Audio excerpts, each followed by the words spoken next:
Fiz.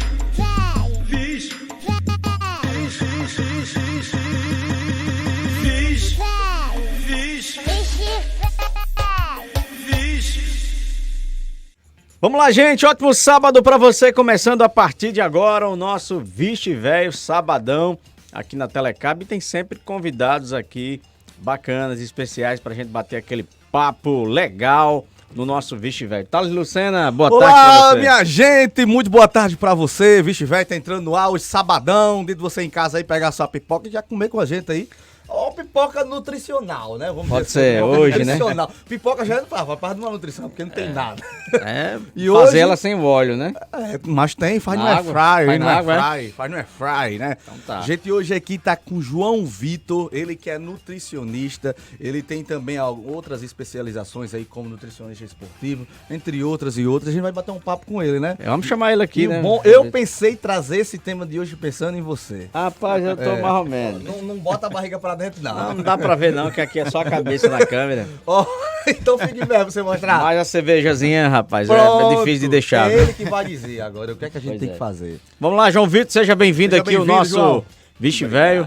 Obrigado, Jack, Thales, Natan. Boa tarde, pessoal. Vamos bater um papo aí pra gente desmistificar algumas coisas, falar sobre alimentação e Tava conversando aqui nos bastidores, né, que você já foi acima do peso, né? Sim, vou falar sobre isso também pra gente ter uma ideia de como foi essa jornada, como é uma pessoa que é acima do peso, o que é que ela enfrenta, principalmente falando nessa questão da área, né, na área da nutrição. João Vitor, cara especialista no assunto, diga aí. Você tem quantos anos, João Vitor? Tenho 26. 26, né? 26. Como é que foi sua área que você entrou, né, na parte de nutrição? Sim, quando foi esse estalo para mim entrar na nutrição? Sim. Certo, desde o fundamental que eu já procurava alguma coisa para saber como eu ia ser quando crescesse, né? Qual é a profissão que eu ia cursar. E aí eu tinha muito essa preocupação. Eu comecei pensando em veterinária, aí eu tava com essa ideia na cabeça. Aí chegaram para mim e disseram, não...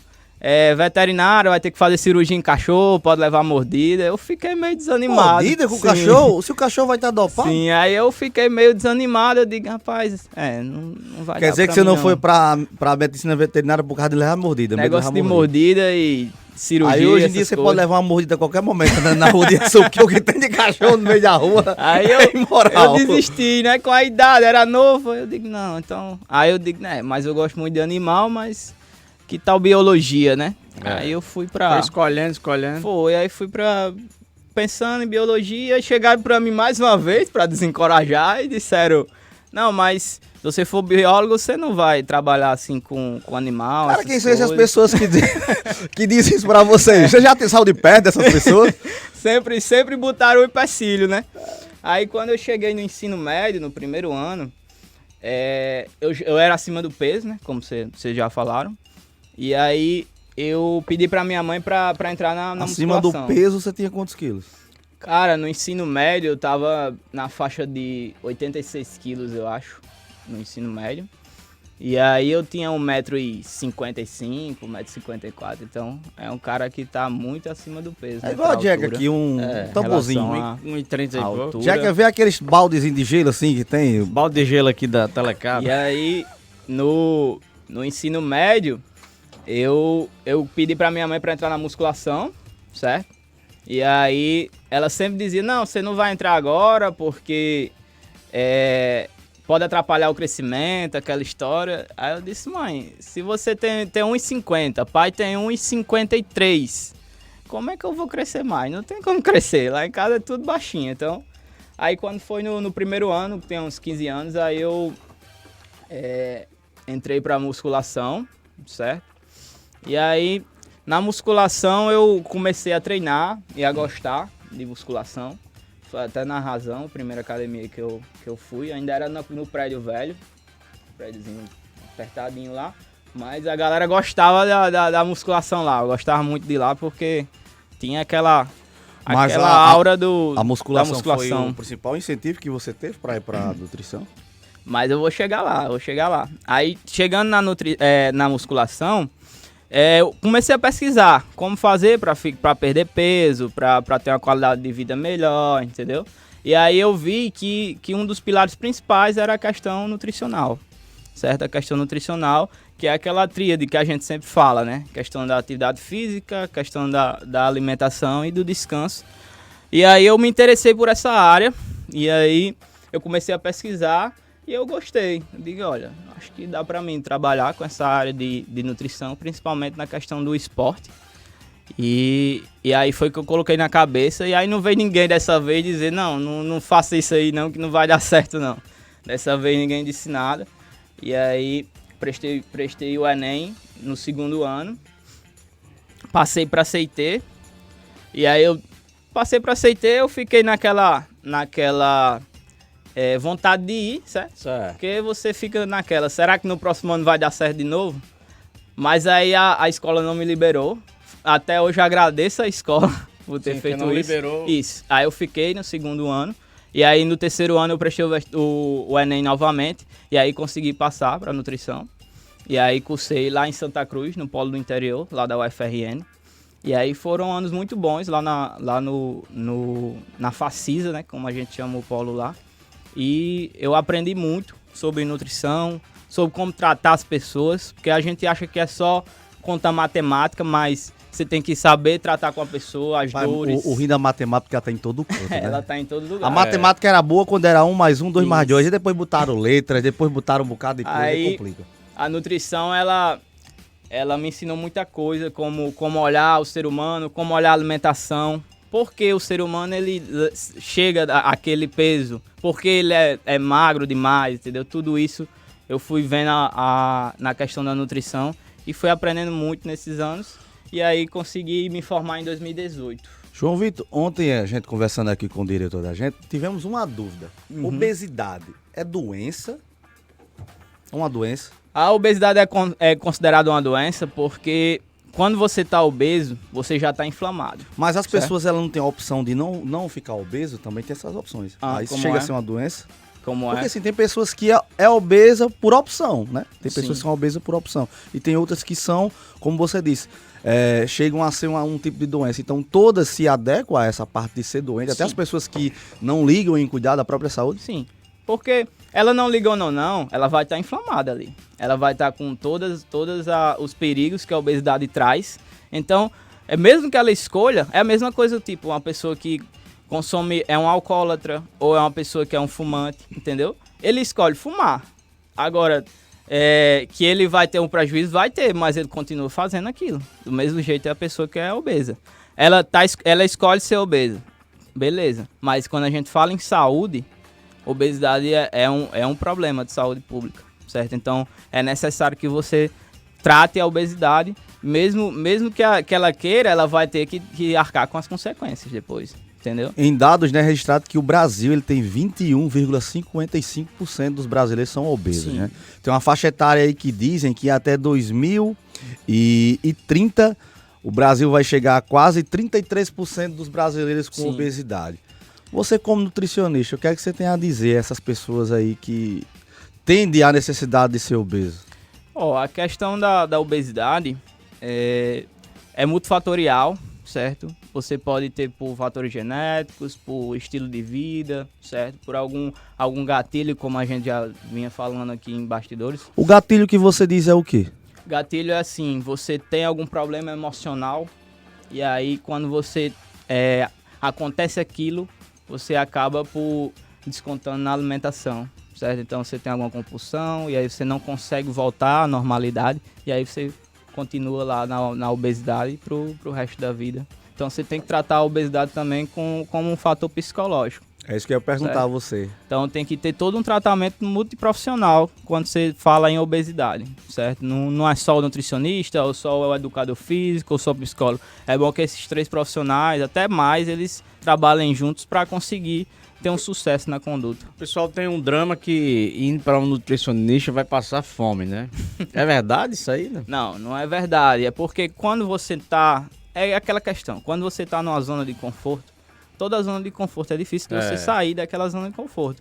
Então, quando você vai para o nutricionista, ele vai ter que mudar a sua alimentação, certo? Você já leva uma rotina alimentar e ele vai propor outra rotina alimentar, então você vai ter que se adequar àquela questão. É a mesma coisa, tipo, você vai para academia pela primeira vez, então você é sedentário. Quando você começar a treinar, você vai ter uma dificuldade, vai ficar doído nos primeiros dias. Do mesmo jeito é a nutrição.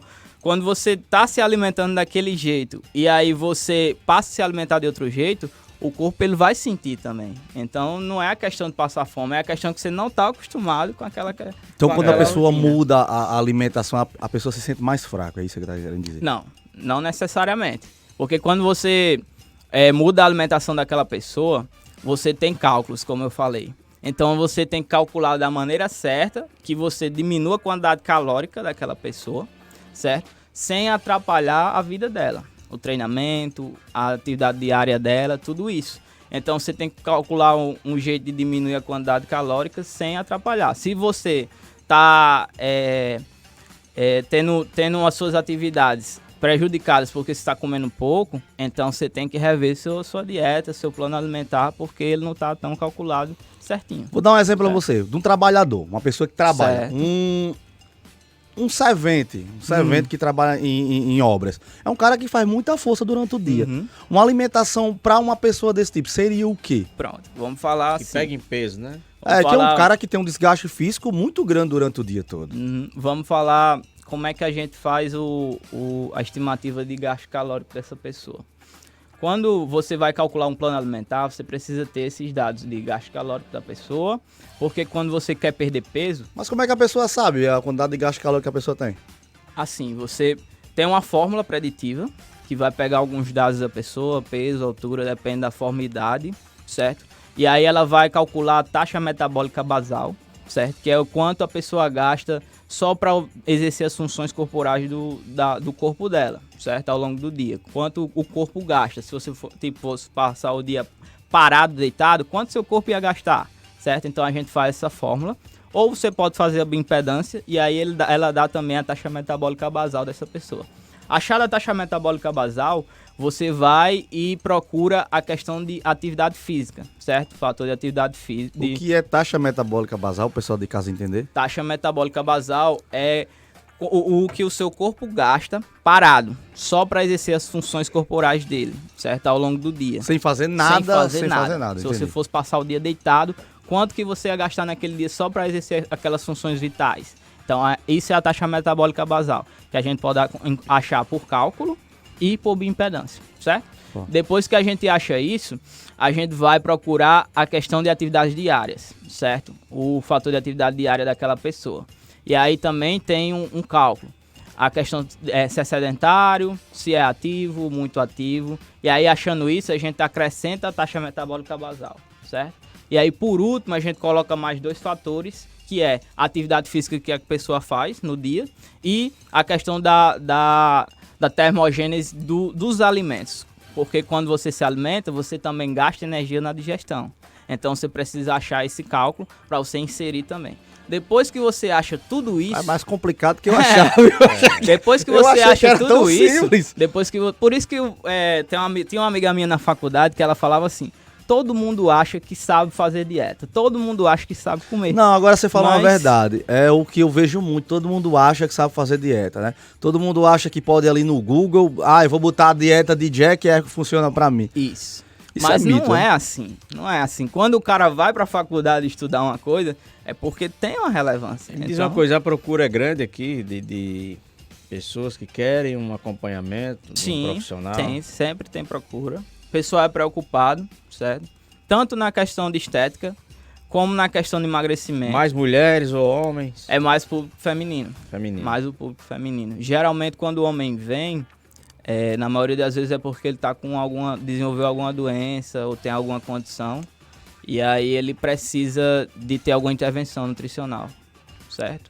Às vezes vai fazer uma cirurgia, tem que perder peso, né? Sim, ou ele tá, por exemplo, com esteatose hepática, certo? Ou ele tá com a glicemia muito alta, questão gordura do açúcar no fígado, isso, gordura no fígado, a questão do açúcar no sangue, a glicemia alta, então ele procura já quando é para apagar o fogo, sabe? Já vem quando o fogo tá muito alto, né? O público masculino é mais nessa questão. Mas o feminino é porque a mulher, ela gosta muito da estética, de cuidar do corpo. Eu percebo isso. A questão de longevidade também. Então elas procuram mais, certo? Mas você sabe que aqui no Nordeste, aqui na nossa região, aqui do Rio Grande do Norte, o pessoal tem um costume de comer muito cuscuz, né? Uhum. O cuscuz, ele é prejudicial à saúde ou não? O cara comer demais? Como é que funciona o cuscuz? É pesado mesmo, é pesado o cuscuz. É pesado? Porque eu saía das festas, eu ia um negócio desse comer panelada aí, com cuscuz, né? Por isso, né? Eu sempre falo o seguinte, a questão da alimentação é o que vai poder entrar dentro da sua dieta. Se puder colocar o cuscuz, se você não tiver nenhuma restrição, e se dentro do cálculo você conseguir calcular para colocar aquela quantidade de cuscuz entra na tabela como qual tipo de nutriente? Carboidrato. Carboidrato. Então você pode colocar o cuscuz, não tem nenhum problema. Mas o cuscuz seco, sem margarina, sem nada, né? Não, você coloca o cuscuz e aí você coloca alguns outros condimentos, né? Coloca Isso, como diz o pessoal, a mistura para poder... Coloca o recheio não aí. vai colocar só o cuscuz puro pra pessoa comer. Mas aí se eu colocar um cuscuz e colocar margarina, porque margarina é prejudicial, né? Aí vai depender. Se o cara que calculou seu plano... pouquinho, né? Se o cara que calculou seu plano deixou uma margarina lá, então tá incluído dentro daquele plano alimentar. Então você pode utilizar João, sem problema. Já aconteceu com você, de você passar uma alimentação pra Jack, aí Jack dizer, não, isso aqui tá muito caro. Não tem como você passar mais barato, porque não? você sabe que esse tipo de alimentação não é barato, né? Uma alimentação às vezes fitness. Às vezes o pessoal reclama. Porque, infelizmente, hoje em dia, a gente encontrar algum tipo de alimentação mais saudável é muito caro. E sem falar das pegadinhas, né? Dizer que é light só na embalagem, né? Isso. Esse é o grande perigo. Qual a diferença do light e do diet? Do light e do diet? O light, ele tem algum ingrediente que ele tá diminuído ali, cerca de 25%. Já o diet, se eu não me engano, é a questão do açúcar, certo? A questão do açúcar que é o teor baixo. Então ambos é para coisas diferentes. São alimentos que eles podem... Você tem uma estratégia, você pode colocar aquele alimento para aquela condição e aquele outro alimento para aquela outra, entendeu? Entendi. Tem a questão você coloca também. Dos refrigerantes, né? Que Sim. tem também sem açúcar, zero açúcar. É verdade mesmo? E tem realmente... Sim, o refrigerante zero... O pessoal coloca a questão do adoçante ali dentro, diminui a quantidade calórica dele, certo? Ele é menos prejudicial à saúde, mas eu ainda acho interessante utilizar mais o suco mesmo.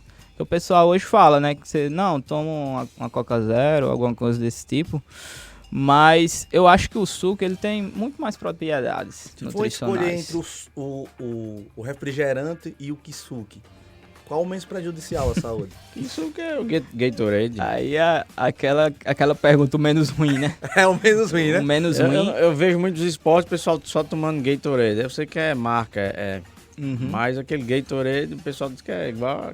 Não. Que suco. É não? Não é. É verdade? Não é. Porque o Gatorade, ele tem eletrólitos ali dentro, tem sais, certo? Então ele serve tanto para hidratar, como para melhorar esse equilíbrio. Não é possível que um jogador vai tomar kisuke, jogar bola. Então, se você for utilizar o kisuke, não vai ser a mesma coisa. Kisuke é o novo, hein? Então você quer dizer que até para pessoas que praticam algum tipo de atividade física, é ideal você tomar algum tipo desses Gatorade, energéticos, durante um treino? Depende da pessoa, por exemplo. Se seu treino dura mais do que 1 hora, certo? É interessante você entrar com algum carboidrato ali intra-treino. Certo? Se seu treino dura mais do que 1 hora. Mas treinos abaixo de 1 hora não tem necessidade. Você fazendo um bom pré-treino e um bom pós-treino, você consegue segurar esse treino. Agora, se você tá avaliando, tá tendo queda de performance, aí a gente tem que ver o que é que deve fazer. Se vai colocar ou não, ou se só ajustando a alimentação pré e pós, você consegue melhorar essa performance.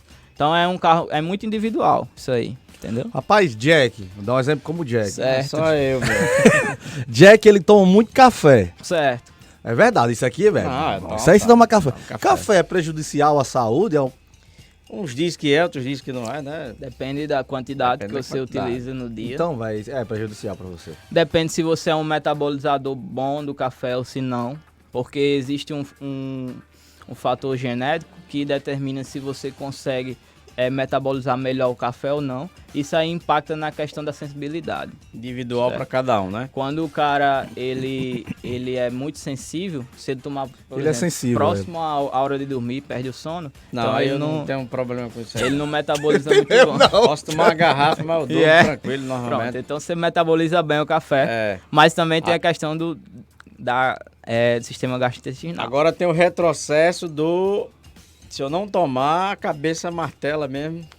É como se fosse uma droga ali, entendeu? Porque tem uma questão... Então aí entra como no vício? Porque... Tem uma questão pronto, ontem eu não tomei. Passei aqui à tarde, o dia todo com a cabeça martela. Quando você toma, você gera uma certa dependência, certo? Se não tomar, não entra como um vício, né? Não é um vício porque você não tem uma abstinência a ponto de você ter... eu vou... Mas você fica um pouco dependente dessa cafeína, dependendo da quantidade que você utiliza. Mas a abstinência que você falou aí, mas assim, quando eu tô com o martelo de Thor mesmo, martelando aqui, eu não corro pra tomar remédio, não. Eu tento tomar café, pra ver se... Mas aí tem que avaliar, porque não entra como uma abstinência, mas a gente vê que tem esses efeitos também no sistema nervoso central, sabe? Da cafeína. Incrível, então precisa... né? ter um ajuste na quantidade de cafeína que você utiliza, até... É igual os fumantes, a pessoa diz que fica perturbado e... A cafeína, como suplemento, é um suplemento difícil da gente lidar, porque ela pode, dependendo da dose, você pode ganhar um campeonato ou você pode perder, se você utilizar a cafeína do jeito errado. Thales que vai para um campeonato agora, sábado, né? Quando é dia 20 e pouco. Próximo sábado, né? Ele tem que fazer uma avaliação antes de ir, uma alimentação de 3, 4 dias aí. A gente faz uma finalização. Quando o atleta ele não vem com acompanhamento, geralmente eu faço alguma finalização com ele na última semana, a depender do esporte. Se for um esporte de combate, se ele precisar cortar peso, a gente faz esse trabalho de corte de peso. Só vou cortando você, nessa parte de cortar peso, certo. Você falou de atletas, isso aí eu já vi muito, atleta quando chega perto de competição, o cara dá uma queda tão grande no peso, que cai de vez o peso, né? Isso não é prejudicial à saúde, não? Em menos de uma semana você perder 10, 15 quilos? Eu tenho uma professora na faculdade que ela dizia que a performance, ela é inversamente proporcional à questão da saúde, certo? Quanto mais você é exigido para performance, quanto mais alto você está em potência, certo, de performance, mais você tem algum prejuízo da saúde, certo? Até quando eu estudava na faculdade, eles já tinham a hipótese de que o cara que pratica um esporte de alto rendimento, ele é tido como um cara que tem uma condição patológica, justamente porque tem a questão de oxidação muito grande. E aí, se a gente partir para esses esportes de combate, é ainda um pouco mais extremo pela questão do corte de peso. Um exemplo maior que você está falando aí dessa parte de que acontece com aquele atleta, né, de fisiculturismo, o Ronnie Coleman, né, que hoje ele está aleijado praticamente, tá? Ronnie Coleman, ele teve um problema na coluna pela quantidade de peso que ele pegava, certo? O pessoal fala que não foi isso, mas é a questão do desgaste, né, também, ao longo do tempo. Tem uns que falam que foi a parte da suplementação, dos anabolizantes que ele tomava, mas problema nos ossos. A questão foi mais a questão mesmo do desgaste. Quando você começa a mover uma carga, tipo 2, 3 vezes maior do que a que do seu peso corporal, você vai ter algum desgaste ali. Mas uma dúvida que todo mundo vê, comer ovo e batata, que o cara diz, eu vou pra academia, eu vou perder peso, eu vou comer ovo e batata. O cara funciona, o cara comer só ovo e batata? Isso aí é uma estratégia do pessoal, vamos dizer assim, old school, da gente utilizar o ovo e batata. Por quê? Porque é um carboidrato complexo, então ele é absorvido e digerido e entra na corrente sanguínea mais lentamente, certo? Então ele não aumenta tanto a sua insulina, e aí sem aumentar a insulina você não tem uma quantidade de ganho de gordura. E aí o ovo pela fonte de proteína, certo? Além da proteína, o ovo tem uma quantidade boa de gordura. E aí o pessoal utilizava isso porque não tinha um conhecimento tão amplo assim da nutrição, certo? Então, como eles viam que ovo e batata dava certo, então eles replicavam aquilo, então aquilo ficou como ovo, batata e frango. Isso, ovo, batata e frango. Mas hoje a gente vê que dá pra gente utilizar outros nutrientes, outros alimentos ali, pra gente poder fazer um aporte melhor de nutrientes para aquele indivíduo.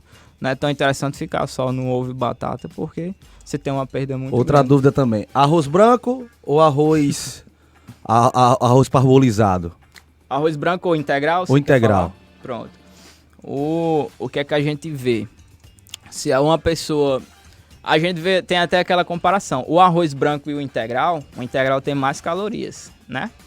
Você pode ver que nas tabelas o pessoal fala, mas tudo é muito da estratégia. Eu gosto de utilizar o arroz integral por quê? Porque ele tem uma quantidade de fibra maior e aí é aquela coisa, a mesma coisa. A absorção dele é mais lenta, certo? Então, se você está querendo perder a questão de gordura, é interessante que você tenha uma absorção do carboidrato mais lento, certo? Porque aí você não vai ter o perigo de ganhar muita gordura. Então eu gosto de utilizar o arroz integral. Mas eu sempre deixo uma opção de arroz branco também para a pessoa, porque é bom variar a alimentação. E o pessoal também reclama muito do arroz integral, né? Da palatabilidade dele. Porque também se torna caro, né, velho? Isso. E aí depende muito da estratégia. Se for uma pessoa que ela tá precisando perder o peso dela ali pontualmente, naquele momento, porque ela tem alguma condição de doença, ou se ela precisa, sei lá, competir e precisa bater peso, então eu fico mais com o arroz integral justamente por isso. Porque aí ele não vai ter essa questão do ganho de gordura e aí eu consigo manipular melhor o cardápio daquela pessoa ali naquele momento, certo? Muito bom. Rapaz, é importante, né, esse trabalho da nutrição aí não só para quem tá na academia, às vezes esteticamente a pessoa, não, eu tô na academia, mas pra nada, só pra Ibope. Vou dar um exemplo, status, amigo da gente, Jalisson, né, Jalisson, eu vou pedalar, aí chega ali na padaria, como lá uma lasanha, né, uma lasanha enorme, aí vai pedalar no dia. Mas você chegou a pesar quantos quilos aí, João Vitor? Eu nem ia revelar isso porque eu tô com material pra soltar em dezembro, mas já que você perguntou, o auge agora, acho que foi 2021, eu cheguei a pesar 95. E em casa, né, na pandemia também, as pessoas o maior problema foi esse, porque eu voltei da faculdade, pela questão dos hábitos, eu não me alimentava bem. Voltei da faculdade com o peso já acima do peso, certo? E aí quando eu cheguei, comecei a trabalhar, e aí eu passei 4 meses fazendo trabalho para perca de peso. Já tinha perdido, acho que 13 quilos, se eu não me engano, já. E aí a pandemia chegou. E aí voltei para casa, parei de trabalhar, parei de fazer atividade física. E aí eu desleixei um pouco da alimentação e acabei tendo o famoso reganho de peso, que é o que o pessoal tem tanto medo também. E aí quando as academias voltaram, eu comecei um trabalho em casa mesmo, de aeróbico, e ajustei a minha alimentação. Coloquei algumas metas também para cumprir diariamente. E em janeiro eu voltei para a musculação. E aí desde janeiro até agora eu estou na musculação, ajustei a alimentação. E aí eu não vou revelar quanto que eu perdi, mas... Perdeu um pouquinho, né? Eu perdi mais de 25 quilos já. Mais de 25 quilos? Já, mais de 25 quilos. Vai fazer um ano agora em dezembro. Comecei dia 20 de dezembro. Tá vendo aí? Você passou quase um ano batalhando para conseguir. É isso que eu falo pro pessoal. O emagrecimento é uma questão mais de um jogo de paciência. Aí, engraçado é isso, né? Você passar 25, quase um ano para perder 25 e tem gente que a gente comendo aqui besteira ganha 2 quilos no instante. Isso. Por que esse teor de inverso acontece? Porque quando você ingere proteína e carboidrato a mais, certo? E a via final dele é transformar em gordura, certo? O corpo ele não excreta, não elimina aquilo ali nas fezes totalmente, então fica ali acumulado em questão de gordura. Então, cara, tem que comer o quê, macho, pra não engordar tanto? Diga aí. Tem que ter uma alimentação equilibrada. Tem que comer uma quantidade certa de proteínas, Você tem que ter principalmente um fracionamento bom. Se você tá pensando em perca de peso, até no ganho também. Eu gosto de ter pelo menos 5 refeições no dia. Se um cara que tiver uma vida corrida, até 4 refeições, a gente consegue trabalhar, certo? Por quê? quando o cara tá pensando em perca de peso, a fome. Então, se você demora muito tempo entre uma refeição e outra, você acaba por tendo mais fome e descontando na próxima refeição. Essa é a ideia que o pessoal faz, esse negócio do jejum intermitente, acho que é assim. Intermitente. Isso é loucura mesmo, isso aí? Jejum intermitente foi uma das dietas que foram utilizadas para tratamento. Você, como profissional, você indicaria isso? Vou falar. Foi utilizada para tratamento e aí o pessoal percebeu que dava para utilizar de maneira para perca de peso. Porque quem inventou o jejum intermitente, ele tinha a hipótese de que o jejum intermitente ele melhorava a questão da glicemia, do açúcar no sangue. Então era uma dieta pensada mais para quem tinha problema de diabetes, glicemia alta. E aí alguém chegou e disse, olha, isso aqui dá pra gente trabalhar para perca de peso também. Como é que funciona o jejum intermitente? O clássico é o 8 horas alimentado por 16 de jejum. É o clássico. Então, quer dizer que o cara, 8 horas a pessoa come o que quiser? Não. Aí é que tá. O pessoal que faz o jejum intermitente, geralmente ele faz assim. Ele, na janela de alimentação, ele acaba excedendo, porque ele passou muito tempo em jejum. O ideal do jejum, como qualquer outra dieta, se você está pensando em perca de peso, você tem que comer menos do que você gasta. Foi o que eu estava explicando no começo da conversa, que a gente não terminou. É justamente isso. Depois que a gente faz aqueles cálculos que acha o gasto energético total da pessoa, você tem que calcular um plano alimentar que tenha uma quantidade menor do que ela gasta. Porque é matemática simples. Se você gasta mais do que você consome, você vai ter um déficit, né? Isso. Se você gasta menos do que você consome, vai ter um superávit. Então, quando você quer que a pessoa perca peso, você tem que ter esse déficit calórico para que ela consiga ter essa perca de peso. Então, quem faz o jejum geralmente não tem esse tino, certo? De quanta caloria eu devo ingerir no dia e acaba comendo por conta e aí não tem o sucesso na Pronto, tem gente que faz muito isso, toma só o café, aí não almoça e nem janta, né? Isso. Geralmente quando eu recebo no consultório, a pessoa faz um jantar até 7, 8 e aí segura até 12, 1 hora da tarde e aí começa a se alimentar. Geralmente faz 2, 3 refeições e aí fica em jejum novamente. Você atende onde, João? Como é que tá sendo seus atendimentos? Tô lá na CMA, na quinta-feira, de 2 às 6. E a procura lá é bastante, né? Isso, na procura lá, a agenda sempre tá cheia. E também atendo no armazém, na Academia Armazém. Lá com o Mário. E aí também de segunda a sexta. Tirando a quinta, de segunda a sexta eu tô lá no armazém. Você atende também aí o público a partir de que idade? Cara, eu tô agora mais com público adulto, certo? Adolescentes também. Só não atendo questão de público infantil. Não atendo público infantil, porque como a nutrição esportiva, o público infantil é outro universo. É, outro universo, né? É outro universo. E a gente percebe que falando de público infantil, a gente percebe que tem muita criança obesa, né, na cidade? Isso, tem. Tem Você muita criança obesa. É porque os pais deixam ele comer de tudo, criança comer de tudo?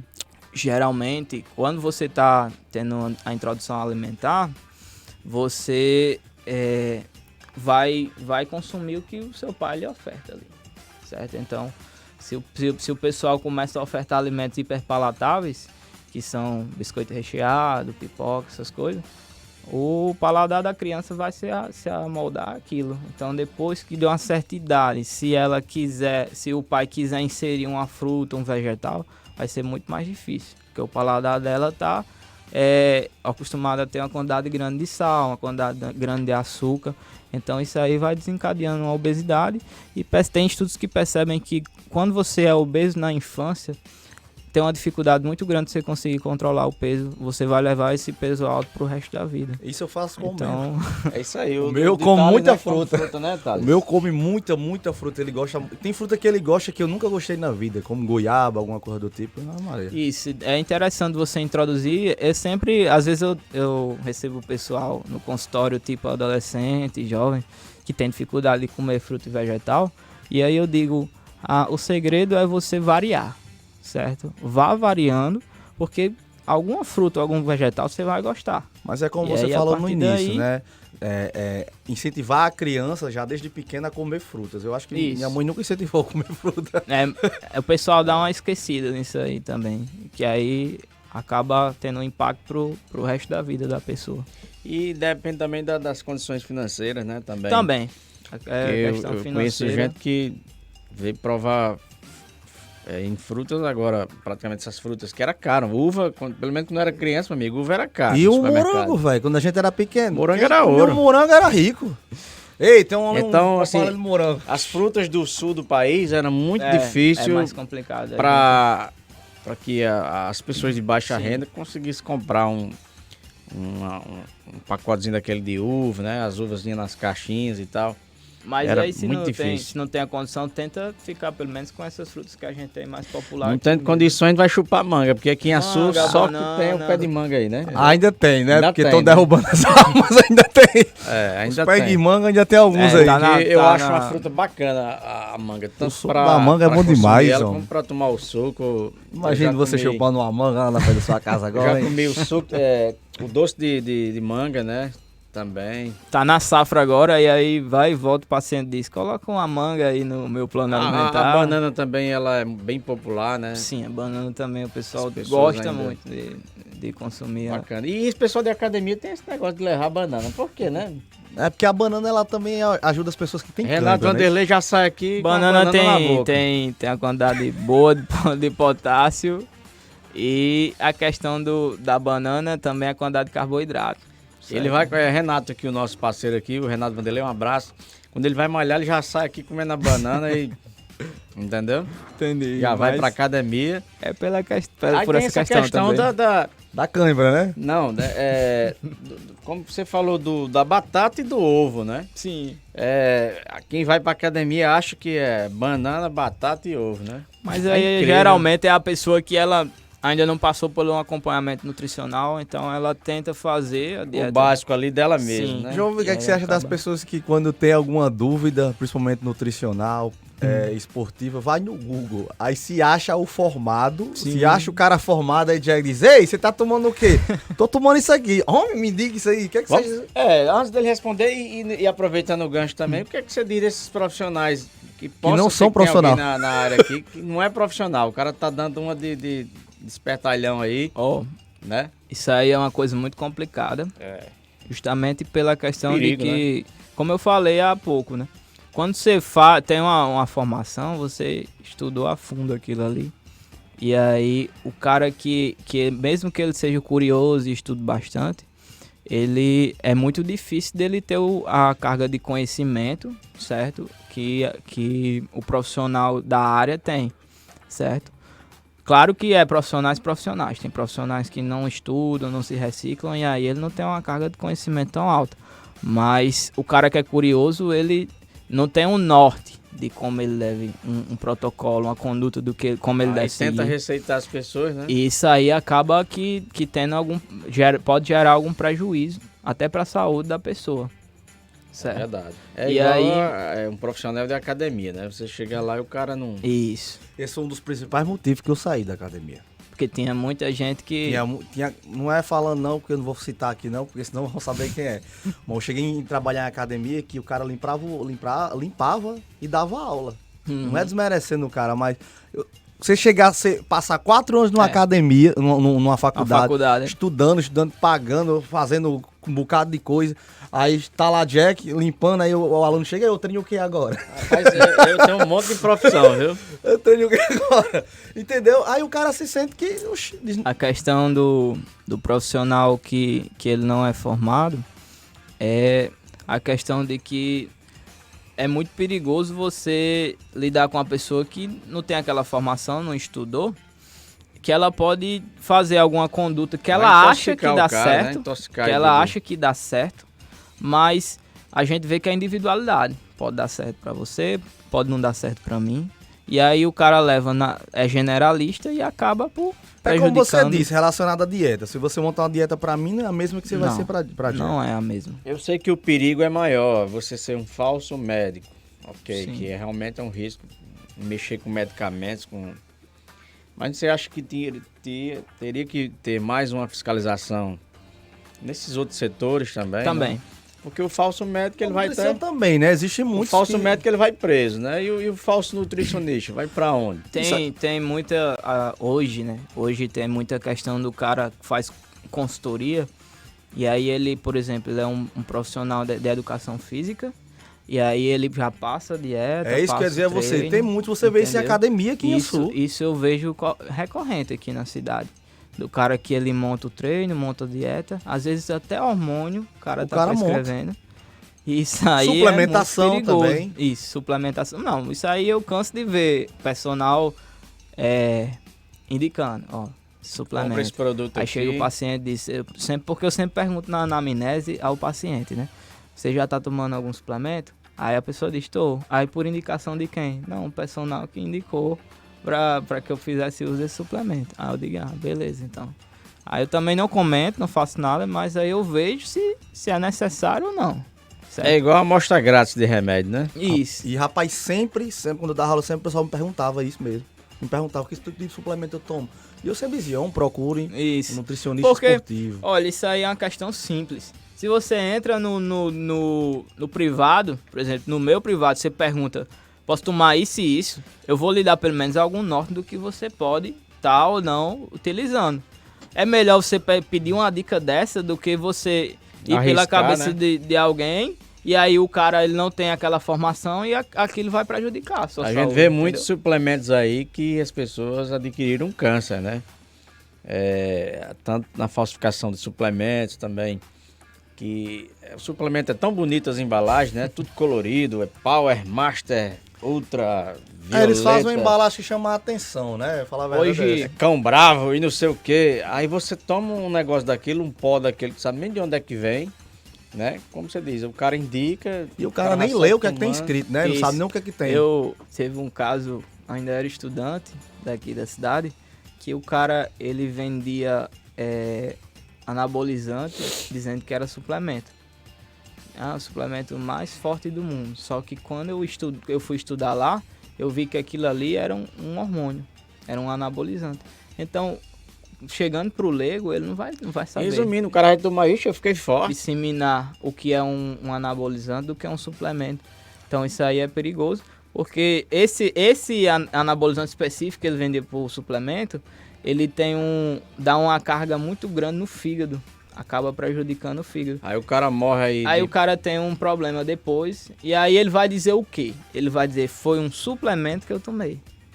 Então, daí que vem aquele misticismo com o suplemento. É isso que eu tô dizendo. O suplemento, ele faz mal à pessoa? A suplementação. Os que estão no mercado hoje, certo? Os mais cotados, hoje eles são suplementos que têm amplos estudos e a gente já vê que não tem nenhum suplemento desse. Quais? Vamos lá.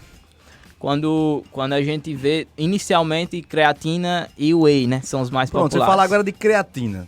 Onde você fala, agora na dúvida da creatina, já que você está entrando na parte de suplementação, a creatina. Qual é a creatina? Tem a creatina pura e tem aquela outra. Qual é mais indicada e para que serve realmente a creatina? Tomava Qualquer aqui pessoa, Natan tomava um aqui. Tinha um cachorro qualquer louco, pessoa parece. Pode tomar creatina. Cachorro louco, né? Ó, a creatina, se for uma pessoa saudável, ela não tem nenhuma indicação, certo? Agora também não é indicado para criança, certo? Idoso a gente já tem uma indicação de creatina, porque tem estudo para idoso dizendo que tem melhora na cognição, certo? Em relação à creatina. É o suplemento mais estudado, certo? É o suplemento mais estudado. E o engraçado é que a creatina ela já foi proibida no Brasil, certo? Porque falava que ela tinha prejuízo à função renal. E já fizeram estudos com a dose alta de creatina em paciente com problema renal e a gente atestou que não teve nenhum renal que diz que dá problema nos rins, né? Isso, porque diziam que dava problema nos rins. A última polêmica da creatina foi a questão da queda de cabelo, né? Porque saiu um estudo que falava que ela atrapalhava, causava essa queda de cabelo.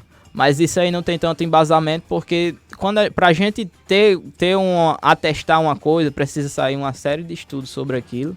E aí entrar em um consenso e a gente saber. Às vezes isso aí é briga de fabricante, também, briga de... Também né? tem muito suplemento patrocinado aí no mercado.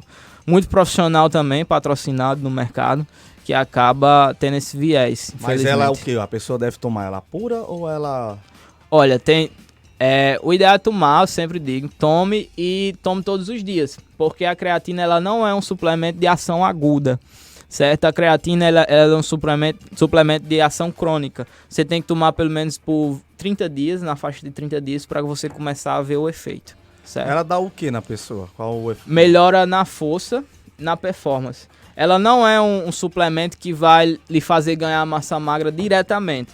Mas indiretamente, quando você toma ela, você melhora a sua performance no treino.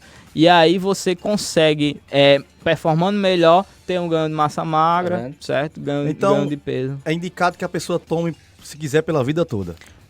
Tinha estudos, os primeiros estudos que fizeram com a creatina, perceberam que você poderia fazer um ciclo da creatina, tipo, usar tantos meses, parar, porque seus receptores para ela ficavam sensibilizados quando você dava essa parada.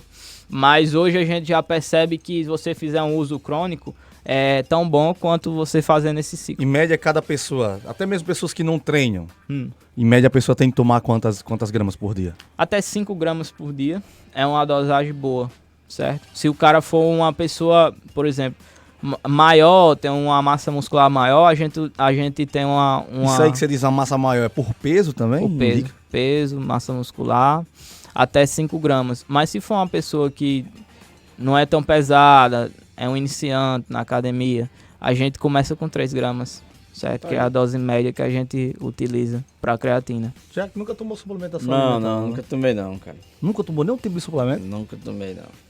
Tem gente que tem preconceito no suplemento justamente por essa questão que eu falei. Eu nunca tomei nem aquele negócio do calcitran, né? Calcitran B12. Nem pros ossos. Eu nasci, o pessoal falando em calcitran. Nem biotônico Fontoura você tomou, aí passava a propaganda, né? A mulher caía sem querer, quebrava o fêmur, sei lá. Sim, aí tinha calcitran, na outra hora a mulher já tava em pé de novo. Mas nunca tomei não, nada não. Mas nem biotônico Fontoura? Biotônico já tomei o remédio do peixe, né, também. Sim, esse aí das antigas. É raiz, viu? Biotônico do peixe eu não lembrava não. O óleo do peixe lá, né? É o remédio do peixe, pô. Meu amigo, é horrível, mas... não lembro não. Depois saiu um sabor tangerina, não sei o quê. Não, e a foto da capa era o cara segurando assim um peixão. Sim, sabe? era. Né? Mas... Realmente, dizem, garrafinha. pelo menos na minha infância, disse que era muito bom, fortalecia tudo, né? Suplementação a gente tá falando entre a creatina e a betalanina. Qual é o melhor? Certo. São funções diferentes. A creatina, como eu falei, ela vai lhe dar uma melhora no rendimento, na força do treino, porque ela é um substrato energético que a gente utiliza, o nosso corpo utiliza. Já a betalanina, ela é um suplemento que a gente chama de suplemento tamponante. Ela tampona e retarda a fadiga, certo? Tamponante. Tamponante. Isso. Ela é um tamponante intracelular e aí retarda a fadiga como assim?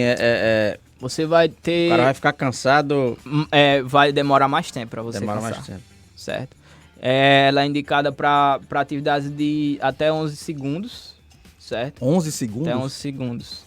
Mas eu vejo o pessoal já utilizando ela em prova, por exemplo, um ciclista, justamente pela questão do sprint final. Mas ela, tipo, ela é como você diz assim, tipo, você falou que a creatina ela dá um teor de energia no corpo. Energia maior. E a betalanina, ela dá também? Não, a betalanina, ela diminui a fadiga. Só isso, só serve pra isso. Isso, você vai treinar por mais tempo sem cansar, certo?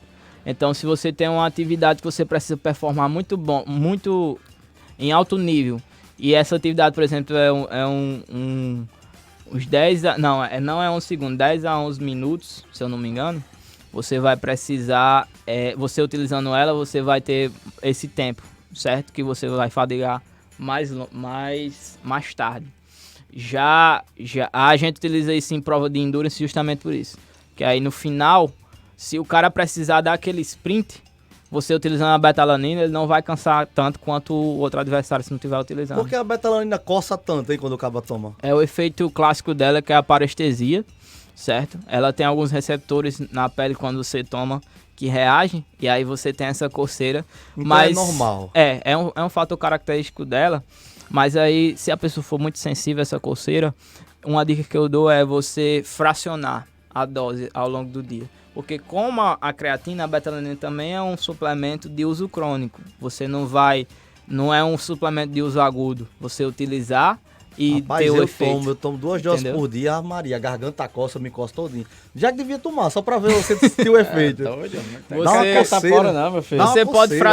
Você pode fracionar ela ao longo do dia, porque você vai ter o mesmo efeito e vai diminuir fracionar, tipo, tomar uma dose e depois tomar outra? Isso. A última vez que eu tive coceira foi catapora, cara. A dose era criança, entre né? 3 e 6 gramas, então você pode dividir em doses de 2 gramas ao longo do dia, se você tem uma coceira muito grande. Por exemplo, que coça, ele pega uma impinge, viu? Aí...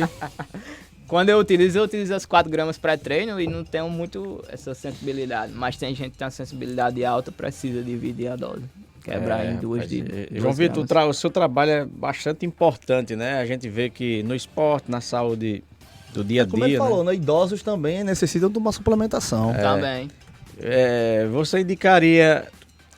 Tem essa questão suplementar, né? Que são já produtos químicos, mas tem produtos saudáveis também. Indica ali alimentação e depois... Essa suplementação é só para quem vai fazer algum tipo de esporte ou a pessoa pode tomar assim sem praticar nada? O que a gente preza é que a alimentação seja a base, certo? Muita gente, eu percebo, muito paciente se decepciona porque na primeira vez vai para consulta eu não suplemento ele. Mas o que é um teste que eu faço. Eu quero ver se você consegue fazer um mês de dieta certinho. Sem precisar da... Isso, para depois eu ver qual a suplementação que você vai ter. Você acha que é aqui na cabeça que as pessoas acham que tomar uma suplementação acaba já... É psicológico, é um fator psicológico. Porque às vezes você não tem uma alimentação tão boa e você toma, vai fazer diferença. Né? Você está tomando suplemento, tem uma diferença ali. Mas às vezes você com a alimentação normal... sem suplementar, só ajustando, você vai ter o mesmo efeito. E aí eu chamo de queimar cartucho. O cara que não se alimenta bem e suplementa, quando ele passa por mim, eu vou ajustar a alimentação dele, mas aí depois quando ele parar de ter um resultado, quando eu for suplementar, ele não vai ter tanto resultado assim porque ele já usou. Então o ideal é que o quê? Você comece pela base alimentar, para depois você escalar para uma suplementação quando você precisar. Para você ter pelo menos aquela carta na manga. Porque depois que você queimar essa carta na manga, você não vai conseguir ter É isso aí, tá vendo? E todo mundo que quer tomar whey, todo mundo diz, pra academia eu tomar whey. Whey resolve? O whey é proteína em pó. Então, a fonte proteica que você acha no ovo, na carne, no queijo... Tá desmanchada ali. A proteína que tá ali no whey, a proteína. O cara quiser tomar só o whey e não comer nenhum tipo de refeição, resolve? Então, whey com pão, né? Se você acaba comer ovo com pão, como whey, né? Se você tá batendo suas proteínas... o pó no pão, cara? Não é ovo, pô. Joga o pó e come torrada de whey. Você tem que tomar suplemento, viu? Você dá um pó do whey no pão e vai comer, cara. Mas o whey, se você tá batendo suas proteínas do dia... Sem precisar de whey. Não, pô, porque ele disse que o whey. Você disse que o whey era o ovo, né? Não, proteína, a proteína ali do ovo. Então, mas a whey é a proteína do leite, do soro do leite. Do soro do leite, pronto. Mas ela tem a mesma proteína que você acha no ovo, você acha no whey. O quê? Pão com leite. Pão, ovos e leite, né? Pão, ovos e leite, tudo já complementado. Aí qualquer pessoa pode tomar? Se você tá batendo suas proteínas do dia com a alimentação, não vejo necessidade de você suplementar o whey, não. Porque proteína demais também não vai adiantar de nada. João, qual é o alimento ali que você tira de imediato, assim, da pessoa? Cerveja. Ele tá perguntando pra quando ele for, ele já saber. Eu acho que ele tá querendo, você tá querendo. Imediatamente, assim, o cara... Rapaz, vou tirar isso aqui. Cerveja e churrasco. Depende de como a pessoa vem, depende de né? como... Se a pessoa vem com algum alimento... que precisa tirar de cara, se não dá pra negociar, a gente... Olha, Jack é barrigudinho. Ele disse que era a cerveja. O nutricionista corta a cerveja? Corta. A gente precisa ir negociando. Tem que ir negociando. Se o cara porque... ele tem aquela cerveja sagrada do final de semana, a gente vai tentando diminuir. Diminua 2 cervejas das que você toma. Porque ali a cerveja, né, A cerveja é caloria vazia, certo? Ela incha é uma mesmo? caloria que vai entrar no seu corpo, não vai servir de nada, certo? E vai só ser acumulado como gordura. E o resto vai ser excretado na urina. Então a cerveja engorda, realmente. A cerveja cevada, ela é rica em carboidrato. Então, a cevada, né? A cevada. Então, quando você toma a cerveja, ela é feita de cevada ali, então é o carboidrato que você vai utilizar. E por que o maior acúmulo de gordura do homem é na barriga? Hein? Eu acho que de todo mundo é na região abdominal, porque muita mulher. Não, mas o homem tem mais facilidade de ter aquele buchão. Tem a questão da gordura ginoide e androide. O homem é androide porque a gordura dele no tronco ali. Ele fica então você já é um androide. Arredondado. Já a gordura da mulher, ela também acumula gordura na cintura, mas também no quadril. Aí fica a gordura que a gente chama ginoide, que é em formato de pera. Tá meio... Pronto, Jalisson é ginoide, largo, que é só nas laterais, que é aqueles pneus, né? Isso. Os pneus chamados. Em formato de pera. Mas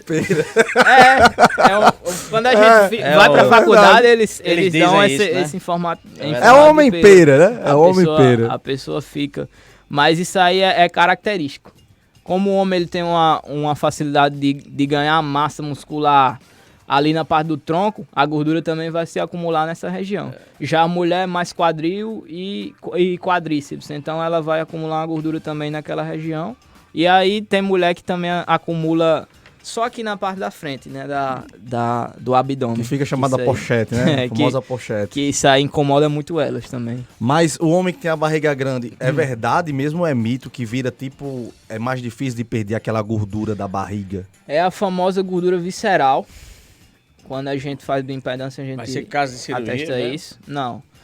Essa gordura, ela quando você vai fazer uma dieta, uma alimentação, você tem que ir perdendo a gordura do corpo todo, mas a gente é sabido que ela é a última gordura ali que vai sair. Quando você vai ter que levar a sua dieta por um bom tempo para você conseguir retirar, mas você não precisa de cirurgia, nada disso para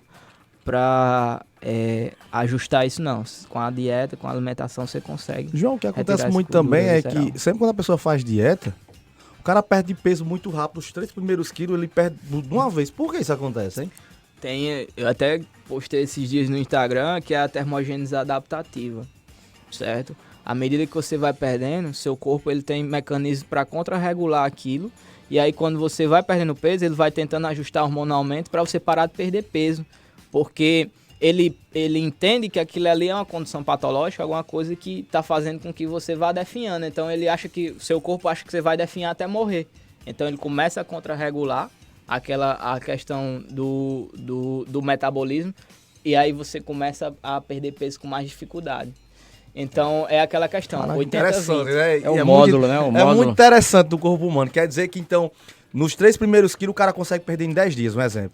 É o que eu falo, é 80-20. Você vai fazer 80% do processo mais fácil e aqueles 20 últimos % que você vai ter, vai ser os mais difíceis para você conseguir ter sucesso. Então aí é que você tem que ter mais consistência no trabalho para você conseguir ter sucesso naquilo ali. Aí vira o efeito sanfona também, acontece isso? Aí tem o efeito platô, que é essa questão da termogênese adaptativa. Chega um momento que, mesmo que você tire muito caloria da dieta, aquela pessoa ela não vai conseguir perder mais. E também tem a questão de perca de peso, a questão de fome. Quanto mais você perde peso, mais fome você tem. Então, já tem hormônios de saciedade e os hormônios da fome que ficam exacerbados. E aí, quanto mais peso você perde, mais fome você tem. E aí, você tem uma dificuldade de segurar a dieta. Então, junta a termogênese adaptativa com a fome exacerbada. O cara corre pra geladeira, hein? Chuta o balde. E aí, é a dificuldade de manter um plano alimentar para você conseguir perder aquela quantidade de peso. É justamente isso. É você conseguir manter a dieta. É onde o camarada se aperreia, viu? Isso. E aí vem o efeito sanfona. Que aí o cara chuta o balde, aí tem um reganho, emagrece de novo, engorda de novo. E aí fica nessa escala. Ganha, perde, ganha, perde. A gente já chegou quase uma hora de conversa, ele dizendo que não... Rapaz, achou assim, né? Eu disse ele que foi só o lado profissional, e a gente nem falou, tem muita coisa ainda pra falar, muita coisa sobre... O assédio que você sofre, né? Um assedizinho aí que eu tô sabendo. nas academias aí. Não tem nem tempo mais pra falar, tinha tanta coisa pra conversar, né? Vocês falou também de suplementação, só pra finalizar. Oxandrolona. Ela é queridinha das academias, né? Isso. Como é que funciona a oxandrolona? E como é? Oxandrolona é um hormônio, um anabolizante, certo? Oral.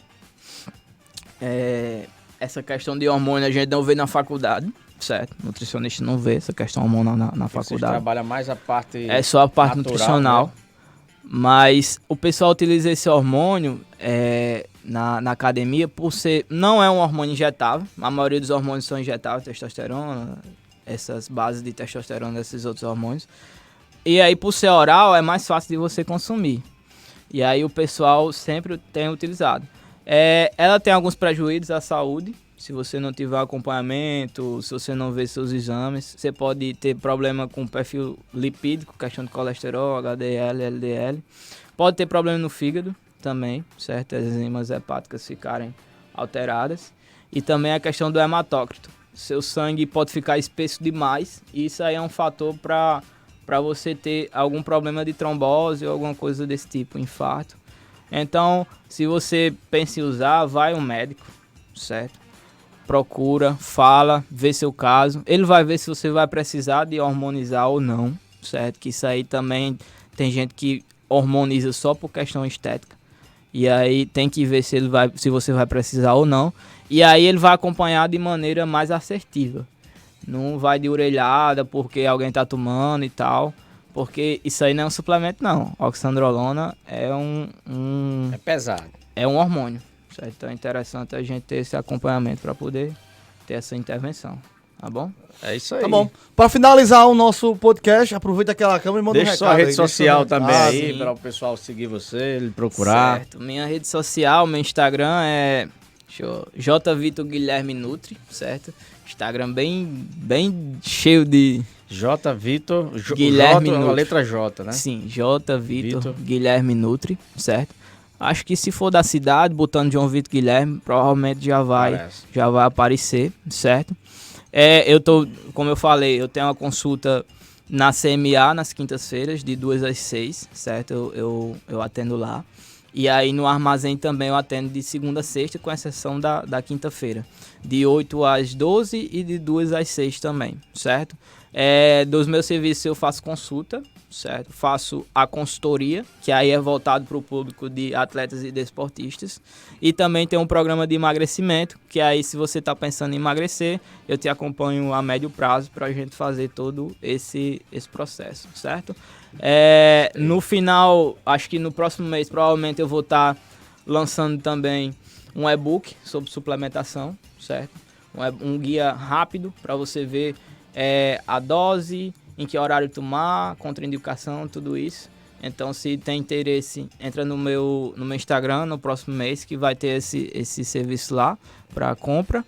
E aí, é isto, certo? Cara, então, a gente agradece. Tirou muitas dúvidas. Eu tenho certeza que esse podcast foi muito legal, porque muita gente tem dúvidas sobre suplementação, sobre alimentação. E muito obrigado por você ter aceito o nosso convite de vir participar do nosso Vigivéio. Eu que agradeço. Então valeu, cara. Valeu. Vá também. Vamos consultar com o rapaz aí, né? Tomar alguma coisa aí, né? Natan. Galera, muito obrigado. Grande abraço aí, gente. Sábado a gente tá de volta com mais um Vigivéio. Valeu. Valeu.